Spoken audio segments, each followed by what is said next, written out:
Designer calls factory workers replaceable. Viral post slashes sales by 93% overnight. The word landed in the humid, buzzing air of the factory floor like a shard of glass. Replaceable.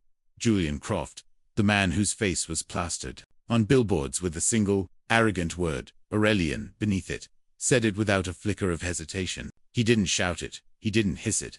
He said it with the casual, dismissive finality of a man swatting a fly.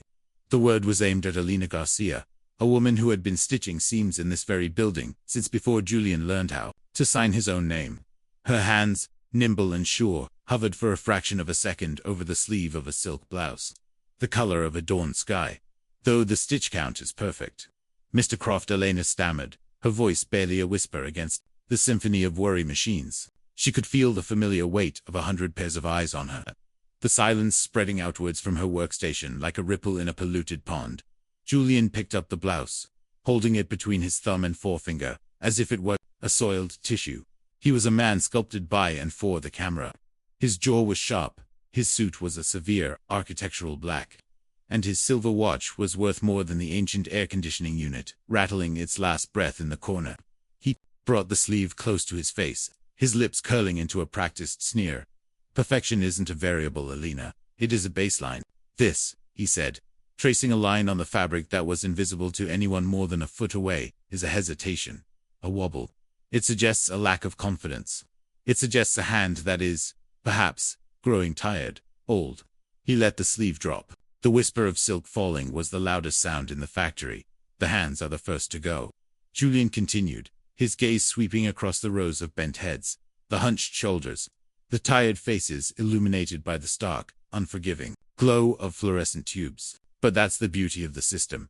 Hands are replaceable. People are replaceable. The brand is forever.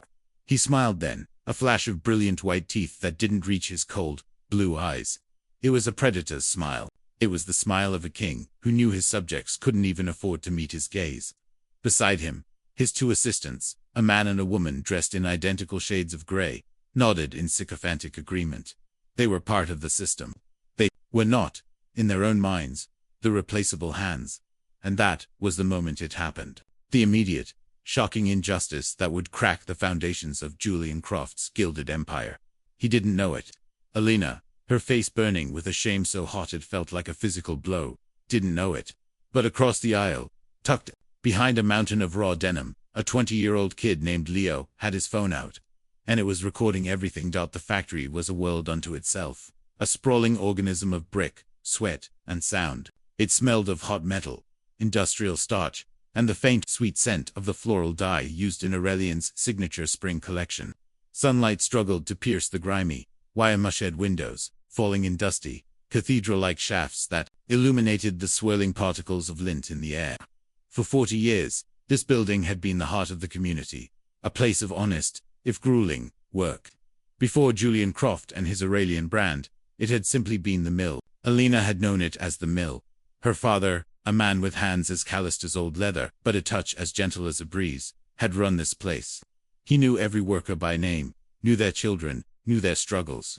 He believed the soul of a garment wasn't in its design, but in the skill of the hands that brought it to life. When he'd sold the factory to a young, ambitious Julian Croft a decade ago, it had been with a handshake and a promise that the family, the workers, would always be protected. A promise Julian had long since forgotten. Now, under the banner of Aurelian, the factory was a different beast. The rhythmic, almost comforting hum of the old machines was now punctuated by the high-pitched whine of new, faster equipment that broke down constantly. The walls, once a cheerful, albeit faded, yellow, were now painted a sterile, intimidating gray. Glossy posters of impossibly beautiful, sullen-faced models wearing Aurelian clothes were everywhere.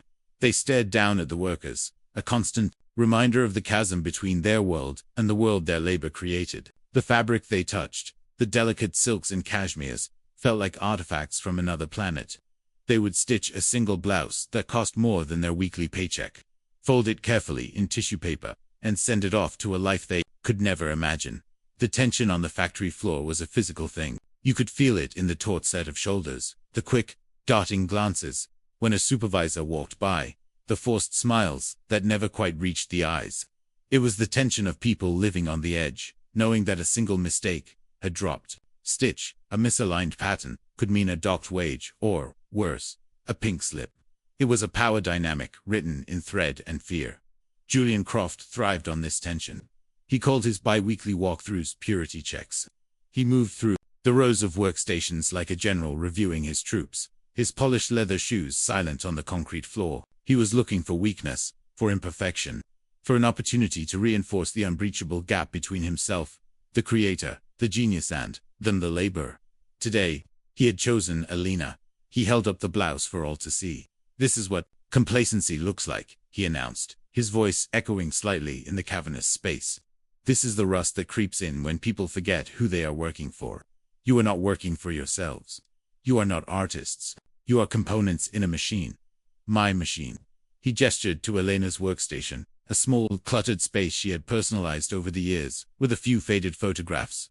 Her late husband, her daughter in a graduation cap, and a small, chipped porcelain bird her father had given her. It was a tiny island of humanity, in a sea of industrial gray. "This clutter," Julian said with a wave of his hand. "It's a distraction. It breeds sentimentality. And sentimentality has no place in a high-fashion enterprise." He looked directly at Alina, his eyes devoid of anything resembling empathy. "Clean it up, or we'll clean it out for you." The threats hung in the air, thick and suffocating. Alina felt her blood run cold. Humiliation was a fire licking at her cheeks, her neck, her chest. She could feel the stares of her friends, her colleagues. They were sympathetic, she knew, but their sympathy was laced with their own fear. No one spoke, no one moved. To defend her would be to paint a target on their own back. They were all just trying to survive. They were all, in Julian's world, replaceable. He finally turned and swept away, his gray-suited minions trailing in his wake, like pilot fish. The moment he was gone, the sound of the factory rushed back in. But it was different now. The rhythm was off. It was the sound of 100 people trying to pretend they hadn't just witnessed a soul being crushed. Alina stood frozen, her hands clenched into fists at her sides.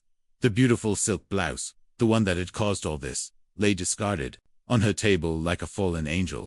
She couldn't bring herself to touch it. She couldn't bring herself to look at anyone. With a strangled sob, she turned and fled, pushing her way through the swinging doors that led to the break room, her own personal Gethsemane. The break room was a small, sad space. It smelled of stale coffee and microwave lunches.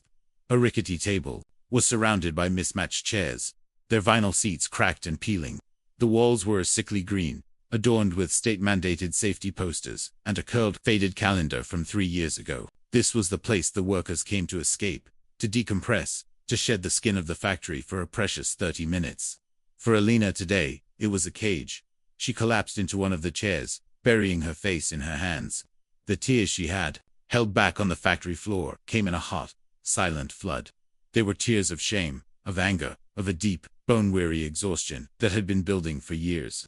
Each tear was for a promise Julian had broken, for a dignity he had stripped away, not just from her, but from everyone who worked under his name.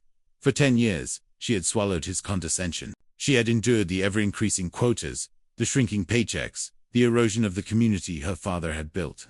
She did it for her daughter, now a teacher in another state. She did it for her mortgage. She did it because this factory was all she had ever known. It was in her blood, woven into the very fabric of her identity. Her father had taught her to sew on these same floors, his big, rough hands guiding her small ones, teaching her that every stitch was a mark of respect for the person who would one day wear the garment. "You're not just making a shirt, Mia," he used to say, his voice rumbling with pride. "You're making a piece of someone's story. Make it a good one." What story was she making now? A story of humiliation, of fear, a story of being replaceable. The word echoed in her mind, a vicious, venomous taunt. It burrowed deep, chipping away at the foundation of her self-worth. Maybe he was right. Maybe she was just a pair of tired, old hands. Maybe the world had moved on, and she, with her talk of soul and respect and story, was just a relic, a piece of clutter to be cleaned out. Her despair was a physical weight, pressing down on her chest, making it hard to breathe. This was it. This was the lowest she had ever felt. The factory, once a source of pride, now felt like a prison. Her skill, once a gift, now felt like a cliff. She felt utterly, completely broken. Her gaze fell upon her own hands, resting on the grimy tabletop. They were not the hands of the models in the Aurelian posters. They were a roadmap of her life. The skin was thin and cross-hatched with fine lines. There were small, silvery scars from errant needles, a callus on her right index finger from decades of pushing fabric, and a slight tremor she tried to ignore. They were the hands of a worker, the hands of a mother, the hands of a widow. They were her hands, and as she stared at them, something inside her shifted. It wasn't a sudden explosion of anger, but a slow, quiet burn, a spark of defiance in the cold ashes of her despair. These hands had stitched thousands of garments. They had mended her daughter's favorite dress, sewn patches on her husband's work jeans, created beauty out of simple cloth. They had earned their scars. They had earned their keep.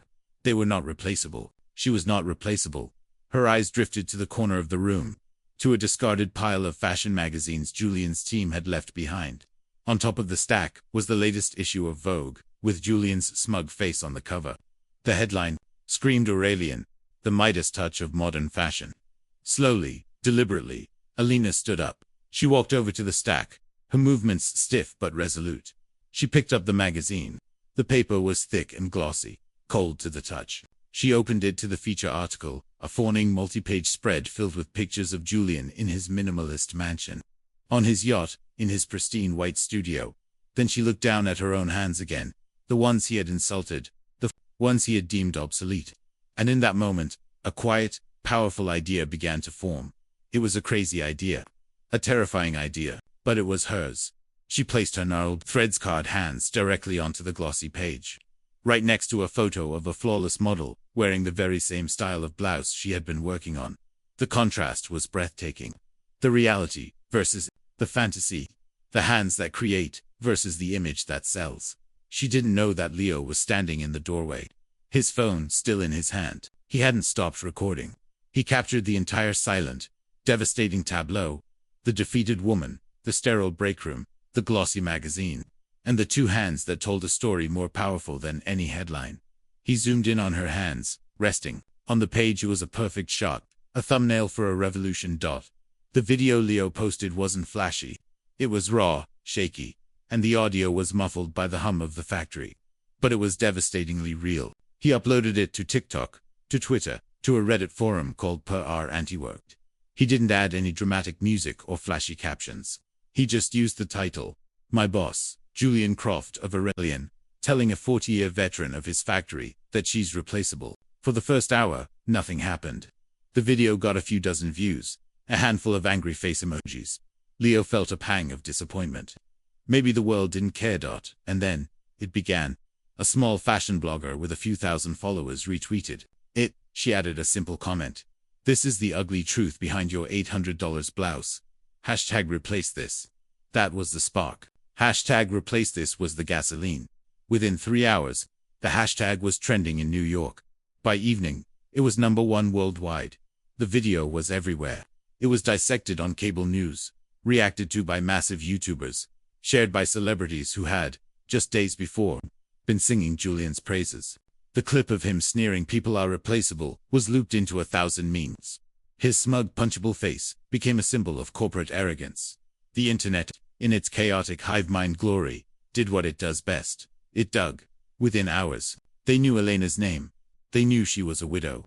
They knew she had worked at the factory for her entire adult life. They found pictures of her father, the factory's original owner, and the story of how Julian had acquired it. The narrative began to shift from a simple case of a bad boss to a story of legacy betrayed. The second video dropped that night. It was the footage Leo had taken in the break room. The silent, powerful image of Elena's scarred hands on top of the glossy Aurelian ad. That was the image that went nuclear. It was screenshotted, shared, and turned into a visual anthem for exploited workers everywhere. An artist created a beautiful, stylized illustration of it, which was then printed on t-shirts and posters. The hands became the symbol of the movement. The viral wave was no longer a ripple. It was a tsunami, and it was heading straight for Julian Croft. The fallout was immediate and catastrophic. It was a masterclass in modern karma.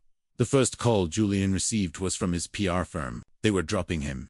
The brand is toxic. Julian, the voice on the phone said, cold and clinical. We can't spin this. You're radioactive. Then came the emails. One after another, they lit up his phone, each one a nail in the coffin of his empire. Saks Fifth Avenue. We will be pulling all Aurelian products from our shelves. effective immediately. Neiman Marcus. Our partnership is hereby terminated. Please arrange for the return of all unsold merchandise. Boutiques in Paris, London, and Milan followed suit. The retailers who had once begged for his collections were now tripping over themselves to publicly disavow him. Their carefully worded statements all hit the same notes. We stand with workers. We believe in ethical fashion. We are re-evaluating our brand partnerships. The influencers who had built their careers on unboxing Aurelian products were now posting tearful apology videos, denouncing him and vowing to donate their free merchandise to charity. The celebrity ambassador for his new perfume line, a famous actress known for her progressive activism, released a statement calling his behavior abhorrent and announcing a multi-million-dollar lawsuit for breach of her morals clause. The stock price of Aurelian's parent company, a massive luxury conglomerate, plummeted. The board called an emergency meeting. Julian watched it all unfold from his minimalist mansion, the one featured in Vogue. The white walls suddenly felt like a sanitarium. The floor-to-ceiling windows felt less like a portal to the world and more like a display case, putting him and his failure on exhibit. He threw his phone across the room, and it shattered against a ridiculously expensive sculpture. He was a man who craved control above all else. He controlled his image, his brand, his employees. Now, he had lost control of everything. The narrative was no longer his. It belonged to a faceless mob on the internet, and they were tearing him to shreds. His sales figures came in that night. A 93% drop. Overnight, it was a number so staggering, so absolute, it didn't even seem real. His brand, the thing he had declared forever, had been dismantled in less than 24 hours. He wasn't just losing money, he was losing his identity. He was Aurelian. Without it, who was he? Just a man in an empty White House, surrounded by beautiful things that suddenly felt worthless. He was a designer who couldn't sell a single shirt. He had been, in a way, replaced. Meanwhile, Alina was at her small, tidy home, watching the news with a cup of chamomile tea. Her daughter had been calling every hour, a frantic mix of outrage and concern. Alina herself was in a state of shock. She hadn't asked for this. She hadn't wanted to become a symbol. She had just wanted to do her job with dignity. Her phone, an old Paz Hugo model, buzzed with a number she didn't recognize. She hesitated, then answered. "Is this Alina Garcia?" A smooth, professional voice asked. "Yes. My name is Marcus Thorne. I'm the head of acquisitions for the retail group that owns Bergdorf Goodman. I saw the video. I saw your hands. I think we need to talk." The world believed it was a simple story. A cruel, arrogant boss got his comeuppance, and a humble worker was finally seen. But the truth, as it so often is, was far more complex. The real story didn't begin with the word replaceable. It began 10 years earlier, in the same office where Julian now sat, staring at his ruined life. It had been Elena's father's office then, a warm, cluttered room filled with books, fabric, swatches, and the smell of pipe tobacco. Her father, Ricardo Garcia, was a brilliant craftsman but a terrible businessman. He trusted too easily, managed money poorly, and believed a man's word was his bond. The factory was failing, drowning in debt he had taken on to keep his workers paid during a tough economic downturn. Julian Croft, then a young, hungry designer with a small but buzzy label, had swept in like a savior. He had charm, a sharp business mind, and access to investors. He talked about modernization, about taking the factory global. He painted a picture of a glorious future. "I don't want to just buy your factory, Ricardo," Julian had said, his voice dripping with sincerity. "I want to partner with your legacy. The workers, the quality, the soul you've built here. That's the real asset. I'll protect it, I swear." Ricardo, desperate and seeing no other way out, had agreed. He sold his life's work for a fraction of its value and a portfolio of stock in Julian's new parent company stock that would later be diluted into worthlessness through a series of corporate maneuvers so complex Ricardo never stood a chance of understanding them. The only condition he had insisted on, the one Julian had agreed to with a firm handshake and a look of earnest solemnity, was that Alina would always have a place at the factory, a job for life. Alina had stayed, not just for the job, but to watch over her father's legacy. She saw the changes Julian made. She saw the warmth and community drain away, replaced by fear and efficiency. She saw him take her father's unique, intricate, stitching techniques, methods designed for durability and comfort, and simplify them for mass production, sacrificing quality for speed. The wobble Julian had pointed out on that silk blouse wasn't a mistake. It was the opposite. The machine-set pattern for the sleeve was flawed. It created a point of tension near the shoulder that would cause the delicate silk to tear after only a few wears. It was a classic example of Julian's design philosophy.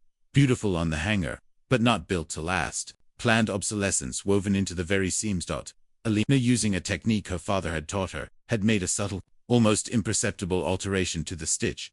A small reinforcement that would relieve the tension and make the garment last. For years, it was an act of quiet rebellion. An act of respect for her father's memory and for the unknown woman who would eventually wear the blouse. It was an act of quality in a world of cheap illusions. And it was this act of skill, this mark of true craftsmanship, that Julian had mistaken for an error. He had held up her expertise as an example of her failure. The irony was so bitter, it made Elena's teeth ache. The world saw a factory worker being humiliated. The truth was, a master craftswoman was being punished for trying to save the integrity of the brand from its own ignorant founder. The viral wave hadn't just been about a cruel boss. It was about an entire system that valued the glossy surface over the sturdy, hidden seams. Now, Marcus Thorne from Bergdorf Goodman was on the phone, and Alina faced a choice that twisted her stomach into knots. "We want to fund you, Alina," Thorne said, his voice calm and persuasive. "A new line. Your own brand. We'll call it Garcia, after your father. We'll build the entire marketing campaign around your story. Authenticity. Heritage. The hands that build. It's pure gold. You'll be bigger than Aurelian ever was." It was everything she should have wanted. It was justice. It was revenge. It was a chance to rebuild her father's legacy on a global stage. She could hire back all the workers Julian would inevitably fire when his company collapsed. She could create a brand built on the principles her father had cherished. But as Thorne spoke of marketing campaigns and brand synergy, a cold dread washed over her. She heard the same language Julian had used all those years ago. She saw the same path. The investors, the board meetings, the pressure to grow, to scale, to compromise. Would she, in 10 years, be sitting in a sterile office, looking at spreadsheets, having forgotten the smell of hot metal and the feel of silk under her fingers? Would she become the thing she despised? The dilemma was a razor blade. Path A. Accept Thorne's offer.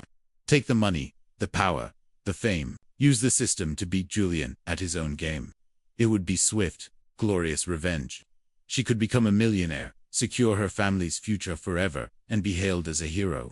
But she would be entering the same machine that had chewed up her father and spat him out. Path B. Refuse the offer. Use the moment not for personal gain, but for something smaller, purer. Start a cooperative. Buy the factory back from Julian's bankrupt company for pennies on the dollar with the help of a community fundraiser. Rebuild it slowly, ethically, on her own terms, with the workers as partners. It would be a long, difficult struggle. There would be no glamour, no headlines. She might fail. It was the harder path. The righteous path. What would she do? The world was watching, but they didn't know the real choice she faced. They saw a simple morality play, but Alina was trapped in a complex ethical labyrinth. Then, there was the other, darker temptation. In the box of her father's old things, in a dusty ledger, was a secret. A secret about how Julian had secured his initial seed money. It involved a wealthy, married socialite, a blackmailed husband, and a scandal that would not just end Julian's career, but would obliterate his personal life, his marriage, everything. It was a bomb she could detonate at any moment. It was a piece of information so toxic it would make the hashtag replace this hashtag look like a pleasantry. It was wrong. It was cruel. But God, it was tempting. To see him not just fall, but burn. To salt the earth of his entire existence. The temptation was a bitter, coppery taste in her mouth. She could leak the ledger to the press anonymously. No one would ever know it was her. It would just be another log on the bonfire of his public immolation. What would I do? The question hung in the air of her quiet living room. A silent, moral scream. She sat for a long time, the phone still pressed to her ear. The smooth voice of Marcus Thorne promising her the world.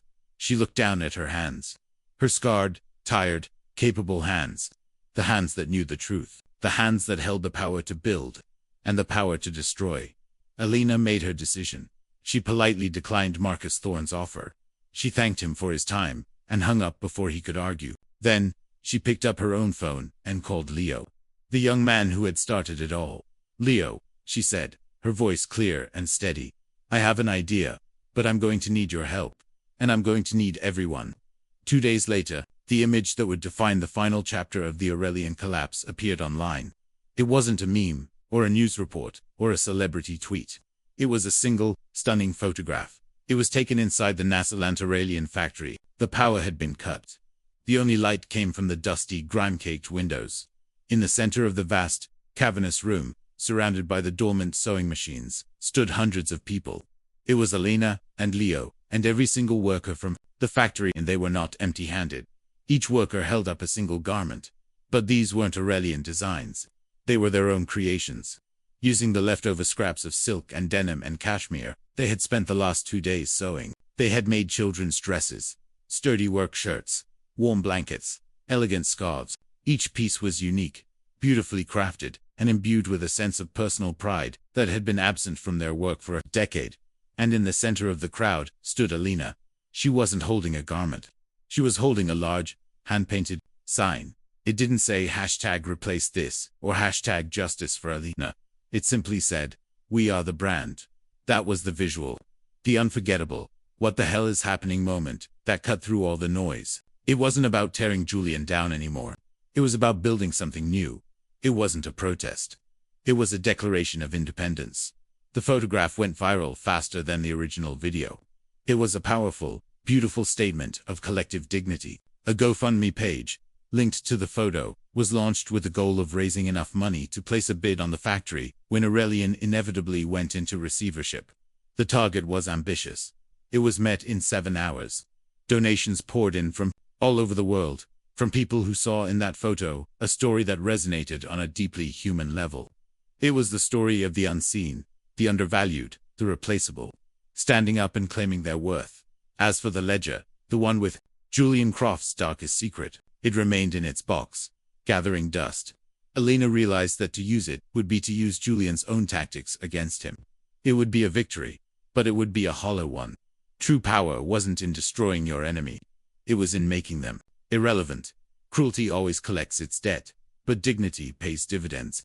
The brand isn't a name, or a logo, or a face on a billboard. It's the sum of the hands that build it, the passion they pour into their work, and the respect with which they are treated. Where are you reading this from? Drop your city, your state, your country. Let's see how far this story travels. Hit subscribe so you don't miss the next justice twist.